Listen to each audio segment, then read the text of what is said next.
बाद में हमारी क्यूट फीमेल लीड हन्ना दिखाई देती है, जिसका सिर्फ एक ही सपना और एक ही लक्ष्य था, अपने क्रश का दिल जीतना और उसे इम्प्रेस करना। इसके लिए वह बहुत मेहनत करती है और एक बड़ी यूनिवर्सिटी में अप्लाई करती है, लेकिन जब रिजल्ट्स आते हैं उसका नाम लिस्ट में नहीं होता और वह बेहद निराश हो जाती है। सोचती है कि यहाँ आने का क्या फायदा। तभी उसने कुछ लड़कियों की बातें सुनी जो एक हैंडसम, टैलेंटेड और जीनियस लड़के के बारे में चर्चा कर रही थी, जो सभी लड़कियों के बीच बेहद लोकप्रिय था। उसी समय उसकी दोस्त आती है और उसे बताती है कि बास्केटबॉल मैच शुरू होने वाला है और उन्हें जल्दी जाना चाहिए। हन्ना वहाँ जाती है और जब वह कुछ लड़कों को बास्केटबॉल खेलते देखती है, उसे अपने स्कूल के दिनों की यादें ताजा हो जाती हैं। जब वह हाई स्कूल के बास्केटबॉल मैच में अपने क्रश को देखने जाती थी। उसका क्रश बेहद लोकप्रिय और जीनियस था। हन्ना हमेशा सोचती थी कि काश कभी वह उसे गलती से बास्केटबॉल से हिट कर दे और फिर सबके सामने दौड़कर उसकी मदद करे, लेकिन यह सपना सिर्फ सपना ही रह गया, क्योंकि उसके जगह किसी और लड़की को बास्केटबॉल से हिट लगा और उसका क्रश उस लड़की के पास चला गया। हन्ना ने सोचा कि अब उसका अगला मिशन उसका वीचैट आईडी लेना होगा, लेकिन इससे पहले वह फिसल गई और गिर पड़ी, जिससे उसकी हिम्मत टूट गई और वह अपना प्लान पूरा नहीं कर सकी। फिर भी वह उम्मीद बनाए रखती है कि यूनिवर्सिटी आने के बाद उसे अपने क्रश से बात करने का मौका जरूर मिलेगा। वह फिर से मेहनत करने लगी। जब भी उसकी ऊर्जा कम होती, वह अपने क्रश की तस्वीर देखकर खुद को पूरी तरह चार्ज कर लेती, लेकिन जैसे ही वह अपनी कल्पना से बाहर आई, अचानक उसे बास्केटबॉल लग गया। सभी परेशान हो गए और उसकी मदद करने लगे। तभी हीरो सूनवू ऊपर से सीढ़ियों से आकर उसे देखता और धीरे से पूछता कि क्या वह ठीक है। हन्ना ने ऊपर देखा और चौंक गई, क्योंकि वह कोई आम लड़का नहीं बल्कि उसका क्रश और कहानी का मेन लीड सूनवू था। सूनवू ने उसे उठाने के लिए हाथ बढ़ाया, लेकिन हन्ना फिर से फिसल गई और सीधे उसकी बाहों में गिर गई। सूनवू ने उसे जेंटली देखा और हन्ना शर्मिंदगी से थोड़ी पीछे हट गई। उसने जल्दी से कहा कि वह बिल्कुल ठीक है। हन्ना बहुत खुश हुई, क्योंकि आखिरकार उसका सपना सच हो गया था। बाद में वह लाइब्रेरी में सूनवू को देखती है और उसी समय उसकी पकड़ी हुई किताब उसके पैर पर गिर जाती है। वह तुरंत अपने हाथ से मुंह ढक लेती है ताकि कोई आवाज न हो। इसके बाद सूनवू उसे डिनर के लिए आमंत्रित करता है और हन्ना बेहद खुश होकर हाँ कह देती है। उसने तय कर लिया कि डिनर के दौरान वह उसका वीचैट आईडी पूछने का मौका भी लेगी। जब वह रेस्टोरेंट में पहुंचती है तो पाता है कि सूनवू अकेला नहीं आया था, बल्कि अपने दोस्तों के साथ आया था। उनमें से एक यूई थी, जो थोड़ी चब्बी लेकिन अच्छी पर्सनैलिटी वाली थी, और दूसरा चिन, जो हन्ना को हाई स्कूल में उसकी परफॉर्मेंस के दौरान याद करता था। हन्ना खाना खाते समय खुद को संभालने की कोशिश करती है, लेकिन जब सूनवू वॉशरूम जाता है तो वह बाहर जाकर आराम से खाना खाने लगती है। तभी सूनवू उसे वहीं देख लेता है और मुस्कुराता है। सूनवू उसे अंदर बुलाता है और हन्ना का वीचैट आईडी का प्लान फिर फेल हो जाता है। बाद में वे दोनों एक स्टोर में दिखाई देते हैं, जहाँ सूनवू उसे कहता है कि वह अपने लिए कुछ भी ले सकती है। हन्ना कई स्नैक्स खरीदती है और सूनवू पूरा बिल चुकता करता है। बाहर निकलते समय एक प्यारा सा किटन दिखाई देता है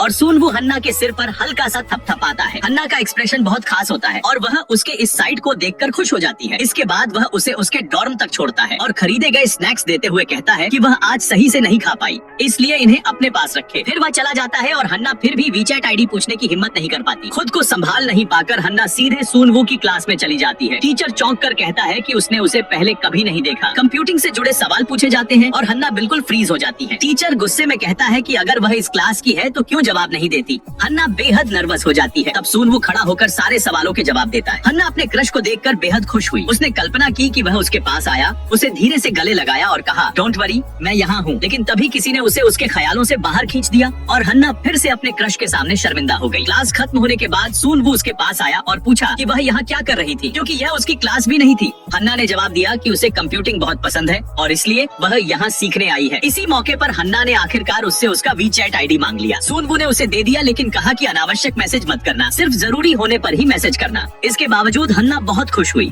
उसने बाद में उसे फ्रेंड रिक्वेस्ट भेजी, लेकिन उसने अभी तक स्वीकार नहीं किया था, जिससे वह थोड़ी चिंतित हो गई। शायद वह दोस्त नहीं बनना चाहता या शायद उसे पसंद नहीं करती। जब उसने आखिरकार रिक्वेस्ट स्वीकार की, हन्ना की खुशी का ठिकाना नहीं रहा। हन्ना तुरंत उसके प्रोफाइल को देखने लगी और जाना कि उसे कॉफी, बास्केटबॉल और एस्ट्रोनॉमी पसंद है, यानी उसे चांद और तारे बहुत अच्छे लगते हैं। पहले हन्ना ने बास्केटबॉल सीखने की कोशिश की, लेकिन असफल रही और उसका मन नहीं लगा। फिर उसने एस्ट्रोनॉमी के बारे में पढ़ना शुरू किया, लेकिन किताबें देखकर उसे नींद आने लगी। उसने वह योजना भी छोड़ दी। इसके बाद उसने कॉफी खरीदी और सूनवू के पास चली गई। सूनवू हैरान हुआ और पूछा कि वह यहाँ क्या कर रही है। हन्ना ने कहा कि बस रास्ते में थी और उसके पास एक अतिरिक्त कॉफी थी, सोचा कि क्या वह लेना चाहेगा। सूनवू ने मना कर दिया और कहा कि रात में कॉफी नहीं पीता, यह सेहत के लिए अच्छा नहीं है। हन्ना जाने ही वाली थी कि उसने उसे रोक लिया और एस्ट्रोनॉमी के बारे में पूछा। हन्ना ने उसके प्रोफाइल से जाना कि उसे यह पसंद है। सूनवू ने हन्ना को रूफटॉप पर ले जाकर तारे और चांद दिखाए। हन्ना फिर से कल्पनाओं में खो गई और सोचा कि वह उसे किस करने वाला है। उसने आंखें बंद कर ली, लेकिन सूनवू सिर्फ उसके चेहरे के पास मच्छर को भगाने की कोशिश कर रहा था। इसके बाद सूनवू ने हन्ना से पूछा कि क्या उसने सोचा कि वह किस करने वाला था। हन्ना ने जल्दी से कहा कि ऐसा नहीं था,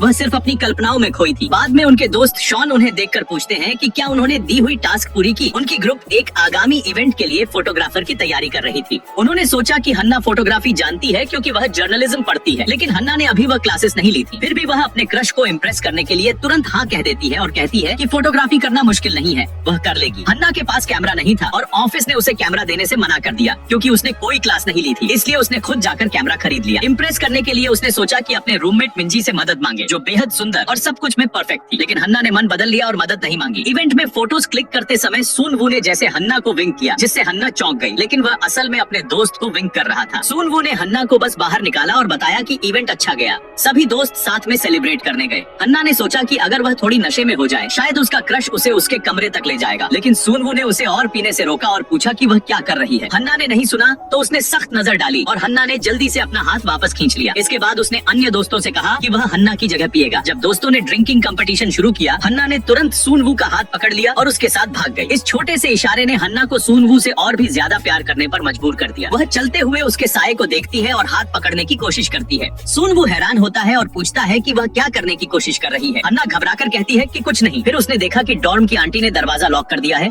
और खुशी खुशी सून वू को यह बताने दौड़ी। सून वू उसकी इस छोटी सी खुशी पर हंसता है और सोचता है कि कोई इतना खुश कैसे हो सकता है। हन्ना ने महसूस किया कि वह सिर्फ उसके साथ और समय बिताना चाहती थी। उसने कहा कि वह मुस्कुराते हुए बहुत हैंडसम लगता है और इसलिए ज्यादा मुस्कुराए। सून वू ने अपना हाथ उठाया, धीरे से हन्ना के गाल को छुआ और कहा कि अपनी कल्पनाओं से बाहर आओ और ज्यादा मत सोचो। आखिरकार आंटी ने दरवाजा खोल दिया और सून वू ने अलविदा कहा। अगले ही पल हन्ना ने मिंजी को अपने क्रश सून वू से बात करते देखा। वह बेहद चिंतित हो गई और देखा कि मिंजी ने सून वू का आईडी भी लाइक किया था। हन्ना घबरा गई और सोचने लगी कि क्या वह उसका लव राइवल है, क्या वह सून वू को पसंद करती है, क्या वे डेट कर रहे हैं और फिर उसका क्या होगा। अगले दिन हन्ना मिंजी के साथ जॉगिंग पर गई और जब वह कमरे में लौटी उसने सुना कि मिंजी सून वू से मिलने को कह रही थी। हन्ना तुरंत उन्हें जासूसी करने लगी और चुपके से उनका पीछा करने लगी। उसकी ईर्ष्या उसे अंदर ही अंदर खा रही थी। वह समझ नहीं पा रही थी कि वे दोनों क्या प्लान कर रहे हैं और कहाँ जा रहे हैं। हन्ना ने उन्हें एक साथ टेबल पर बैठा देखा और उसका गुस्सा और बढ़ गया। वह ईर्ष्या महसूस कर रही थी और उसी समय चान आया और बार बार पूछने लगा कि वह वहाँ क्या करने आई है, जैसे कि वह खुद मिंजी पर शक नहीं करता। यह गरीब लड़का भी ईर्ष्या में जल रहा था और आखिरकार उसने स्वीकार किया कि वह इस देवी को पसंद करता है। यह उसके लिए पहली नजर का प्यार था और तब से वह उसके बारे में सोचना बंद नहीं कर पाया। हन्ना ने तुरंत समझ लिया कि सिर्फ वह ही नहीं बल्कि वह भी प्यार के जाल में फंस गया है। दोनों एक दूसरे को देख रहे थे, सोच रहे थे कि ये दोनों क्या कर रहे हैं। जैसे ही उसने उनकी तस्वीर लेने की कोशिश की, उन्होंने उसे देख लिया और अब उसका नसीब निश्चित रूप से मिंजी के हाथ में था। सून वू ने भी हन्ना को पकड़ लिया और पूछा कि वह वहाँ छुप छुप कर क्या कर रही थी। हन्ना ने जवाब दिया कि उसे तो पूछना चाहिए कि वह मिंजी के साथ क्या कर रहा है। सून वू ने कहा कि ओह, तो तुम मेरे पीछे यहाँ तक आई। फिर वह इस टॉपिक को छोड़कर उसे वह क्यूट सा किटन दिखाने ले गया जो उसने खरीदा था। हन्ना उसे देख रही थी कि तभी उसकी नजर कुछ दोस्तों पर पड़ी। उसने छुपने की कोशिश की। सून वू हैरान होकर पूछा कि क्या हुआ। हन्ना ने कहा कि कुछ दोस्त हमें देख रहे हैं, अगर उन्हें पता चला कि मैं तुम्हारे साथ हूँ तो वे हमारे बारे में गॉसिप करेंगे। तुम सब लड़कियों में लोकप्रिय हो और मैं सिर्फ एक साधारण लड़की हूँ, वे हमारे बारे में क्या सोचेंगे। यह सुनकर सून वू गुस्से में आया और कहा कि सिर्फ उनके विचारों की परवाह क्यों करती हो, मेरे विचारों की परवाह क्यों नहीं करती। जो चाहे सोचें, हमें फर्क नहीं पड़ना चाहिए। वह फिर थोड़ी नाराज होकर कहता है कि ठीक है,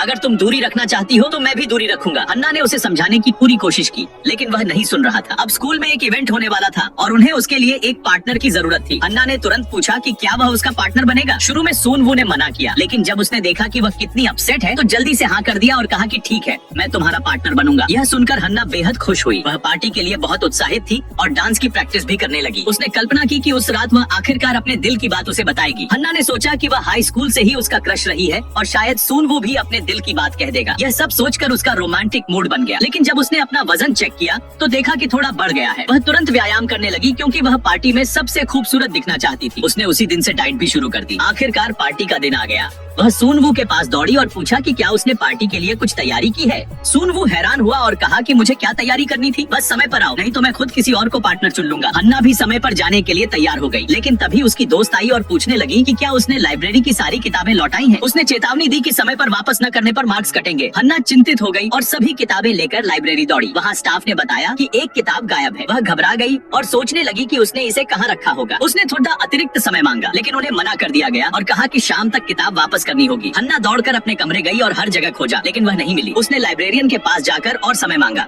लेकिन उन्होंने कहा कि अब कोई समय नहीं मिलेगा। अगर किताब वापस नहीं की गई तो उसे गंभीर परिणाम भुगतने होंगे। हन्ना ने फिर से लाइब्रेरी में देखा और तभी उसे याद आया कि वह किताब उस दिन रूफ टॉप पर छोड़ गई थी। वह दौड़ी और आखिरकार किताब मिल गई, लेकिन जैसे ही वह जाने लगी गार्ड अंकल ने दरवाजा बंद कर दिया। हन्ना डर के मारे जम गई। सोच रही थी कि अब वह पार्टी तक कैसे पहुँचेगी। उसने बार बार मदद के लिए चिल्लाया लेकिन कोई सुनने वाला नहीं था। फिर उसने सून वू को कॉल किया और मैसेज भेजा लेकिन वह व्यस्त था और कॉल नहीं उठा सका। सून वू उसके आने का इंतजार कर रहा था लेकिन जब वह नहीं आई तो उसने फोन चेक किया और देखा कि हन्ना ने कई बार कॉल और मैसेज किया है। यह पढ़कर वह चिंतित हुआ और तुरंत उसे ढूंढने के लिए दौड़ा। हन्ना रूफटॉप पर पूरी तरह तनाव में बैठी थी। थी और खुद को बेभाग मान रही थी। उसने सोचा कि आज उसका पार्टनर को अपने दिल की बात कहने का मौका था, लेकिन किस्मत ने सब बर्बाद कर दिया। वह बेहद उदास थी। तभी उसका आकर्षक प्रिंस सून वू आया। हन्ना ने जैसे ही उसे देखा सब कुछ समझा दिया कि वह पार्टी तक नहीं पहुंच पाई और उसके साथ डांस का सपना भी पूरा नहीं हुआ। सून वू ने उसे धीरे से कहा कि कोई बात नहीं, मैं यह सपना यही पूरा कर दूंगा। उसने हन्ना से डांस करने को कहा। हन्ना खुशी खुशी उसके साथ डांस करने लगी और बताया कि उसकी हालत कितनी खराब थी और वह अकेला ही उसकी मदद करने आया। उसने कहा कि उसके जीवन में उसके जैसा कोई होने से उसे बहुत खुशी और आशीर्वाद महसूस होता है। बात करते हुए हन्ना ने यह भी व्यक्त किया कि वह उसके लिए कितनी महत्वपूर्ण है। सून वू ने हन्ना से कहा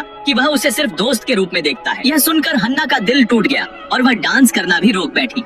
वह दर्द से सोच रही थी कि क्या वह सच में उसके लिए सिर्फ एक दोस्त है।